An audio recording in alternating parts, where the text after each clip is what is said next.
EU citizens in post-Brexit Britain will be banned from accessing benefits for 5 years, under plans published today.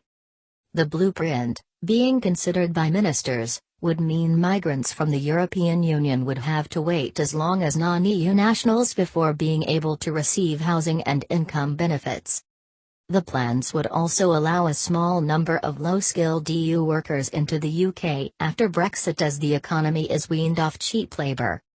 The key workers scheme could apply in care homes and other sectors heavily reliant on foreign labour. The numbers would be tapered off in order to give employers time to train more British workers.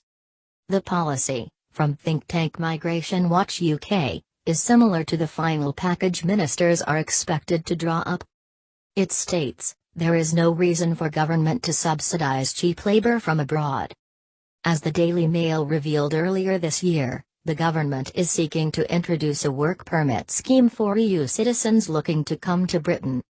Low-skilled workers would normally be turned away, reducing the net inflow from the EU by 100,000 a year.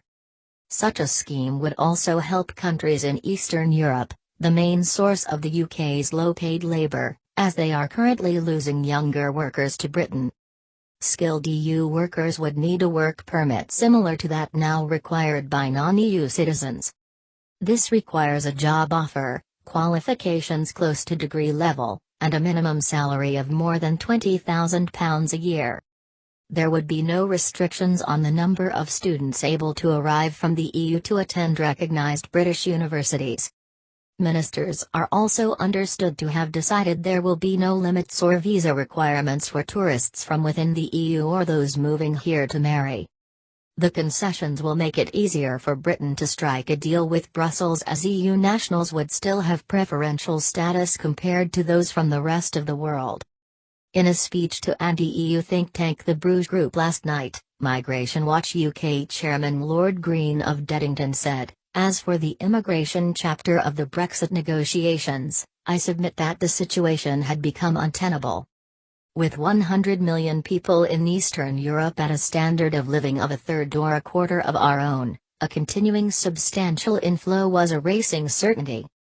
Meanwhile, massive levels of youth unemployment in Portugal, Spain, Italy and Greece are likely to be a push factor for a considerable period.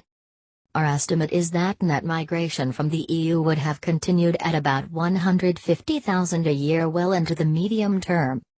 Lord Green added, "The general public can now see very clearly that the whole scale and nature of our society is being changed, and without their consent. All this should have been apparent to the leaders both of our own country and of the EU, but it was brushed aside in a manner that has done nothing for the standing of the political class. We now have a massive task before us, but the good news is that the eventual outcome will leave us in control of our borders, our laws and thus our future.